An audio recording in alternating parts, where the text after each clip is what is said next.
오늘은 부활절입니다. 그렇죠?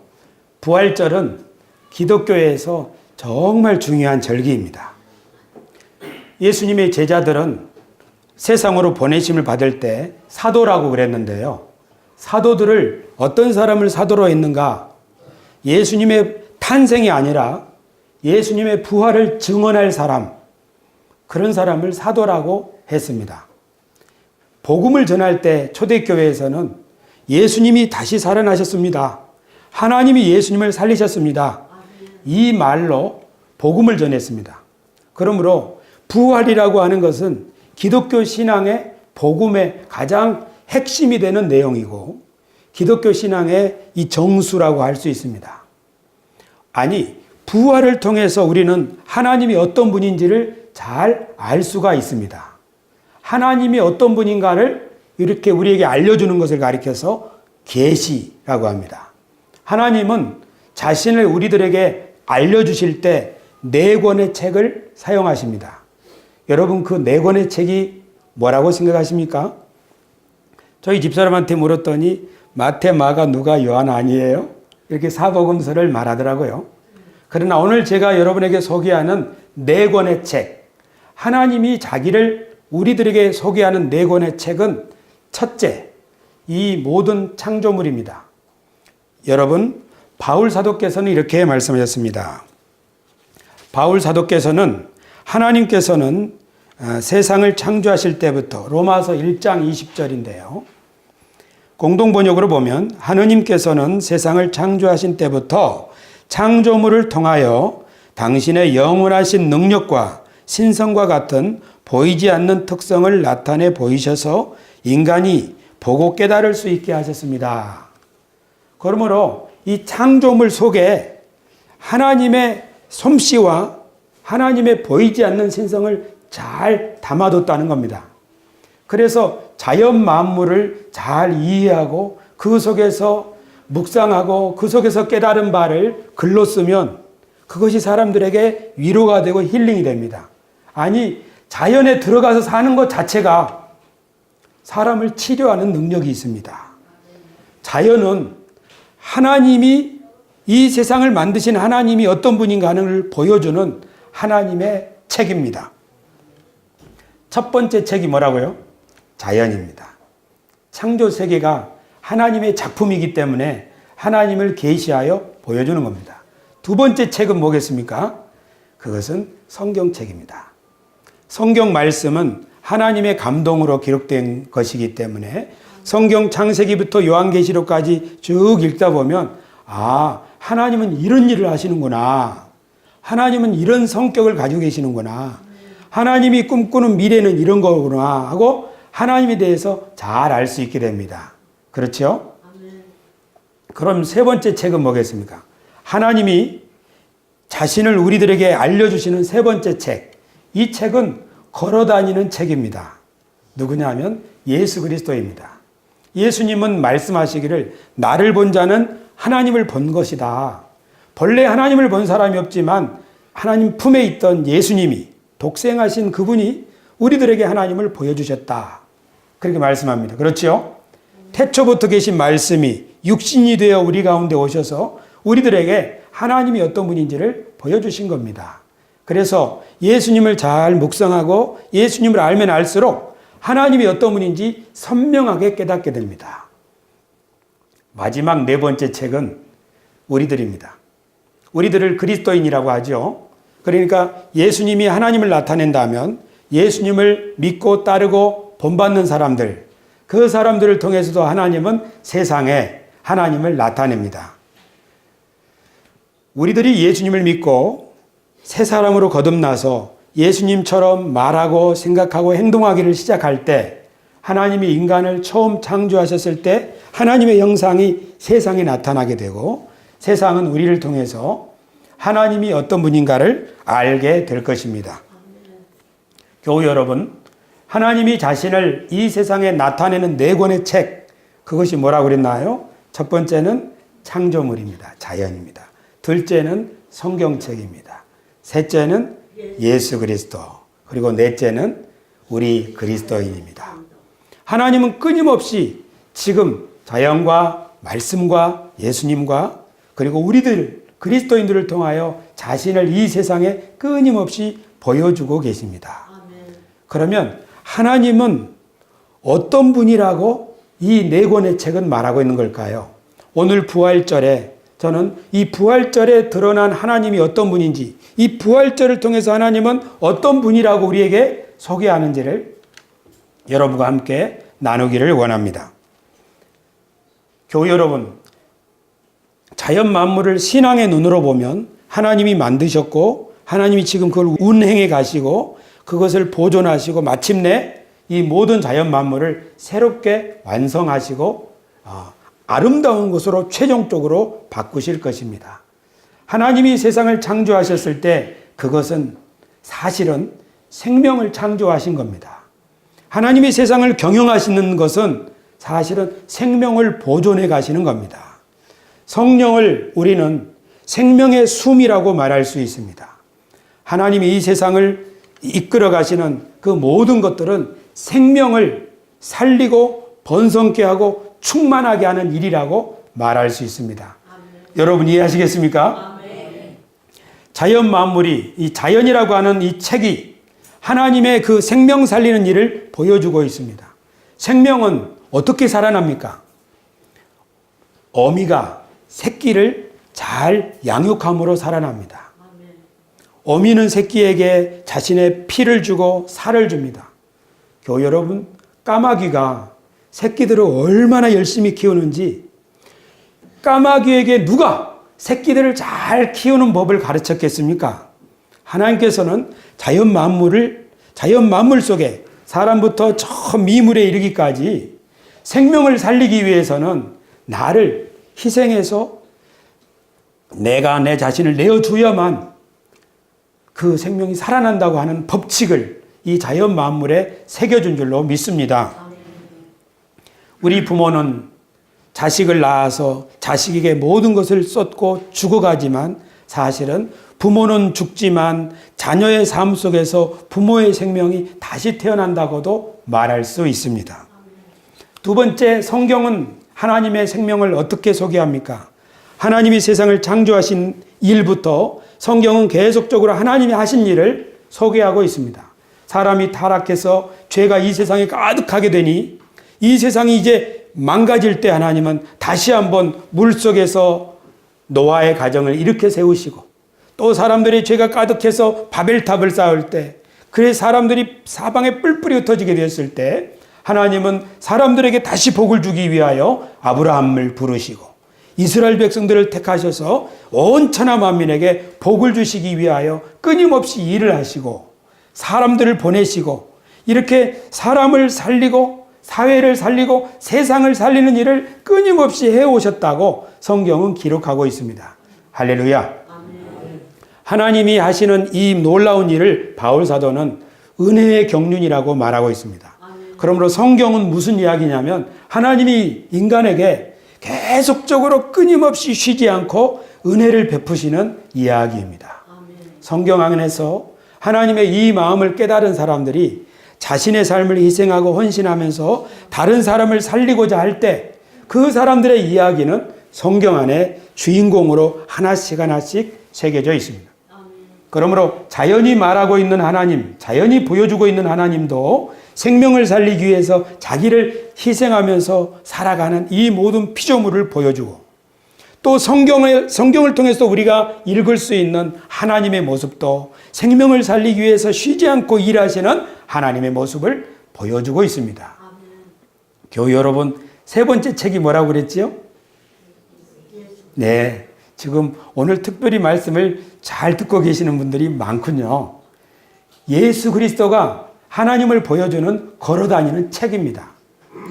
예수님은 정말로 생명을 살리는 하나님의 모습을 잘 보여주셨습니다.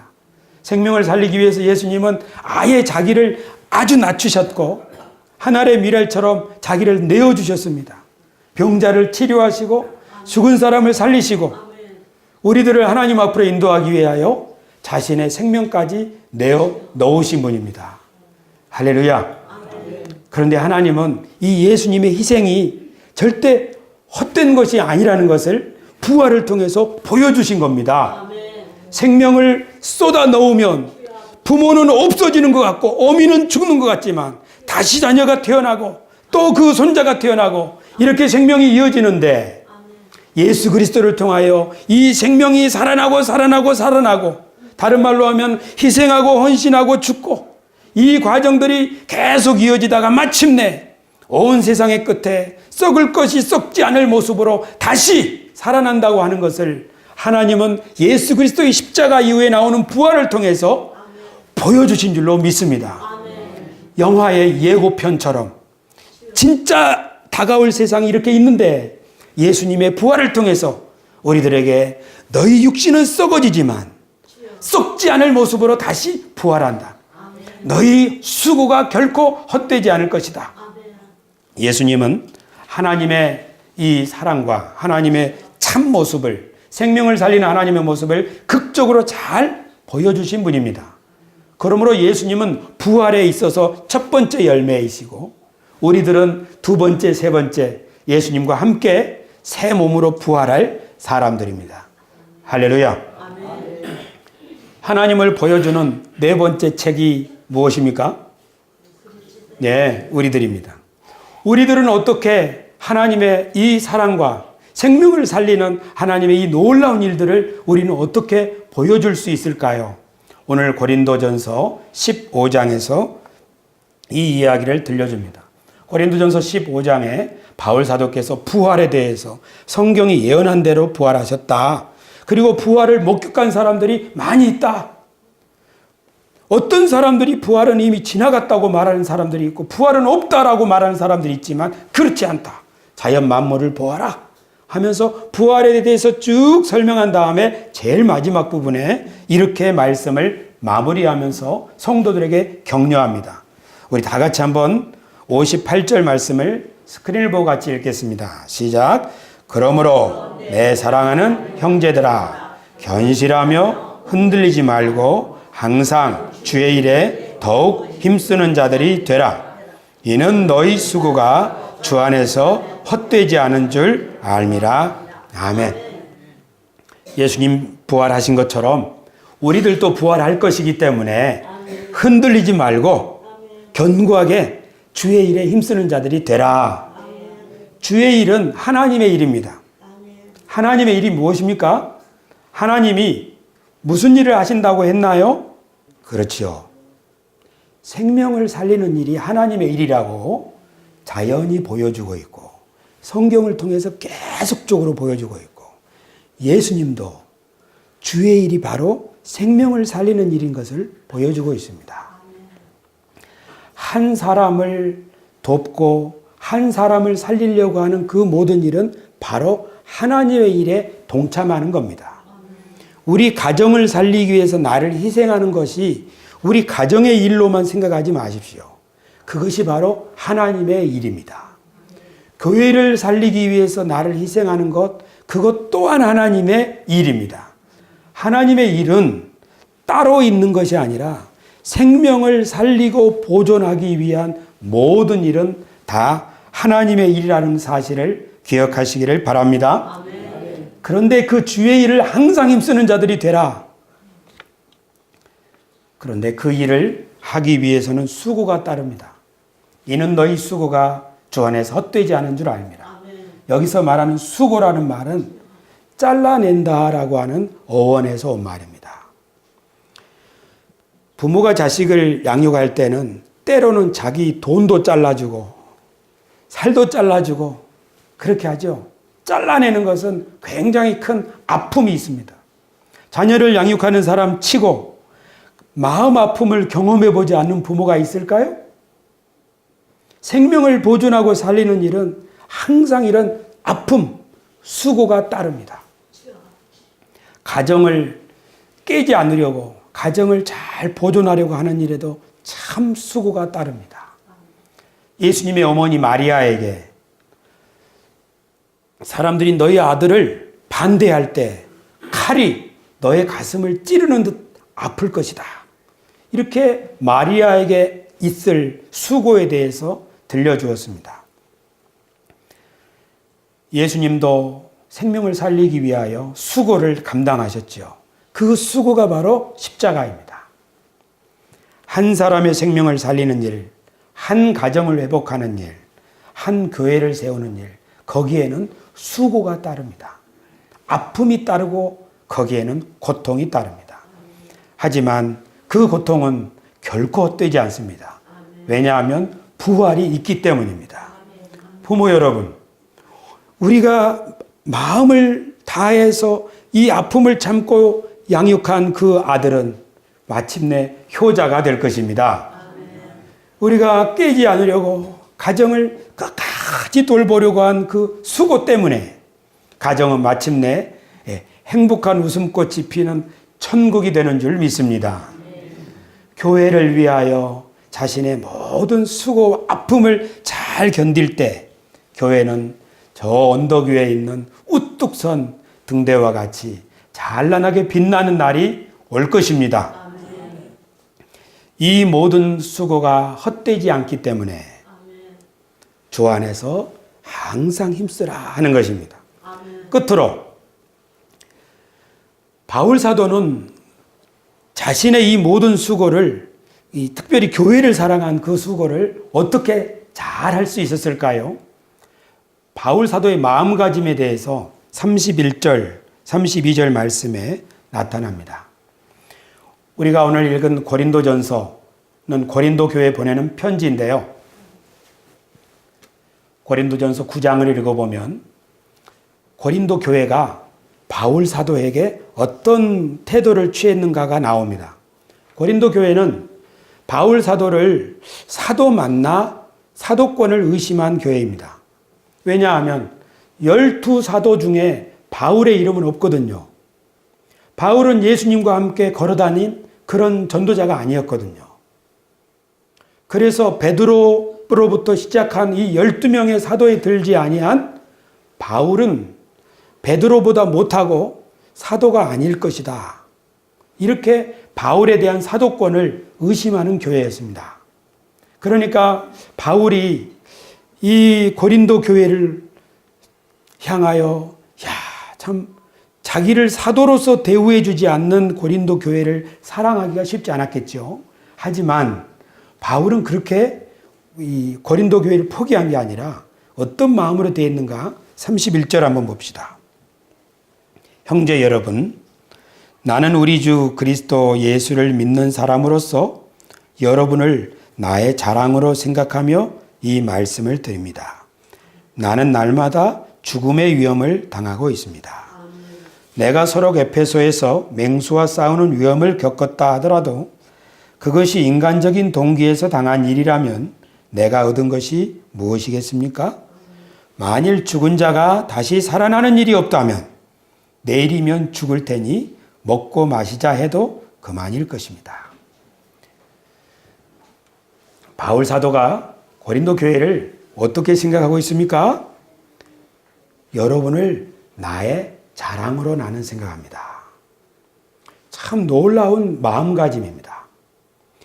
바울 사도를 이렇게 떠받들어주는 그런 사람들을 가까이 하기는 쉽겠죠. 그러나 지금 바울은 자기에게 까칠하게 대하는, 자기 마음을 찌르게 하는, 나를 성가시게 하는, 나의 마음에 맞지 않는 그 사람을, 그 교회를 어떻게 생각하는가 하면 여러분이 나의 자랑입니다. 이 무슨 뜻일까요? 만약에 우리가 죽고 다시 살아나는 일이 없다면, 내일이 없으니까, 그러면은 죽으면 다 끝이니까 이걸로 안 보면 끝이다 이렇게 생각하겠지만 그렇지 않다는 겁니다. 죽은 자가 다시 살아나서 주님 앞에 서게 될 때 주님 앞에 서서 내 자랑이 누구냐? 바로 당신들이 내 자랑입니다. 내가 기도해주고 내가 사랑을 쏟아주고 내가 말씀으로 눈물로 여러분을 권면하고 여러분과 함께 하나님의 나라를 세우고자 했던 여러분이, 내가 사랑을 쏟은 여러분이 나의 자랑이요, 나의 기쁨이요, 주님 앞에서 나의 면류관입니다. 아멘. 할렐루야. 아멘. 부활을 생각하면서 바울은 자신이 사랑하는 그 대상이 자기 마음을 아프게 할지라도 그들이 바로 나의 자랑이라고 고백할 수가 있었던 것입니다. 교우 여러분, 우리들은 어떤 사람을 사랑합니다. 우리들은 오늘 우리 교회에 어떤 사람을 초대하기를 원했습니다. 그리고 마음을 다해서 기도를 했습니다. 전화도 하고요. 하나님 앞에 정말 눈물로 하소연하기도 하고요. 그 사람한테 인간적으로 또 이렇게 부탁도 했고요. 그렇죠? 하지만 어떻습니까? 이 자리에 함께하지 못하게 된 것 때문에 오늘 우리 마음은 아플 수도 있습니다. 오늘 바울 사도께서 우리에게 여러분의 수고가 결코 헛되지 않습니다. 왜냐하면 우리의 자랑, 그것이 바로 우리가 사랑을 쏟은 그 대상이기 때문입니다. 교우 여러분, 우리가 그렇게 살아갑시다. 우리 손에, 우리 눈에 이 당장의 열매가 보이지 않을지라도 우리가 사랑하고 우리가 기도해주고 우리가 헌신한 그 사람이 바로 우리의 열매가 되고 하나님 앞에 자랑이 된다는 사실을 믿으시기를 바랍니다. 교우 여러분, 하나님은 자연 만물을 통해서 하나님이 얼마나 끊임없이 사랑을 베푸시는 분인 줄을 보여줍니다. 하나님은 성경을 통해서 하나님의 사랑이 얼마나 지칠 줄 모르고 계속 이어지는지를 보여주고 있습니다. 하나님은 예수 그리스도를 통하여 우리들을 향한 자기의 사랑을 나타내 보여주셨습니다. 그리고 이 사랑, 이 수고가 헛되지 않는다는 것을 부활을 통해서 확증해 주셨습니다. 이제 하나님의 네 번째 책인 이제 우리들의 차례입니다. 우리가 우리 가족에게, 우리 형제에게 이 하나님의 사랑을 나타내 보여줍시다. 그러면 우리의 몸은 쇠약할지라도, 우리의 몸은 이 땅에 썩어질지라도 주님 앞에 함께 부활하는 날, 그 사람과 우리가 함께 손잡고 일어나서 썩지 않은 몸으로 일어나서 서로 하이파이브도 하고 함께 얼싸안고 영원한 기쁨에 동참하게 될 줄로 믿습니다. 아멘. 그 영혼을 사랑한 우리의 사랑은 헛되지 않을 줄 믿습니다. 아멘. 우리가 포기하지 않는 우리의 가정 헛되지 않을 줄 믿습니다. 아멘. 우리가 사랑을 쏟은 우리의 교회 하나님이 아름답게 세워줄 줄 믿습니다. 아멘. 이것이 우리의 수고가 헛되지 않는다는 것을 예수님이 부활하심으로, 하나님이 예수님을 다시 살리심으로 이 부활절에 보여주셨으니 우리 모두 이 부활절에 이런 소망을 가지고 우리 인생을 예수님처럼 살아봅시다. 아멘. 때로는 수고가 있고 아픔이 있겠지만 예수님처럼 영광스러운 몸으로 부활하게 될 줄 믿습니다. 아멘. 이 삶을 살려고 하는 여러분 모두를 이 시간 응원하고 축복하고 사랑합니다. 아멘. 하나님이 여러분과 함께 하십니다. 하나님이 지금도 그러므로 힘을 내십시오. 아멘. 기도하겠습니다. 온 우주에 충만한 하나님의 사랑과 성경에 가득한 하나님의 긍휼과 은혜와 진리로 충만한 우리 주 예수 그리스도, 그리고 그 헌신과 희생, 그리고 그 십자가와 부활을 통하여 우리의 삶도 영원하고 우리의 희생도 우리의 수고도 결코 헛되지 않다고 오늘 우리에게 깨닫게 해주신 하나님께 감사를 드립니다. 하나님, 우리가 사랑하는 그 영혼 하나님도 사랑하는 줄 믿습니다. 하나님, 우리가 정말 소중히 여기는 우리의 가정 천국으로 화하게 하여 주시옵소서. 아멘. 주여, 주님이 사랑하시는 우리 교회 우리도 사랑합니다. 아멘. 교회를 향한 우리의 모든 수고가 결코 헛되지 아니하여 이 왕십리 언덕 위에 아멘. 우뚝 선 등대와 같이 아멘. 어두운 세상을 환하게 비추는 산 위에 있는 등불이 되게 하여 주시옵소서. 아멘. 예수님의 이름으로 기도드리옵나이다. 아멘.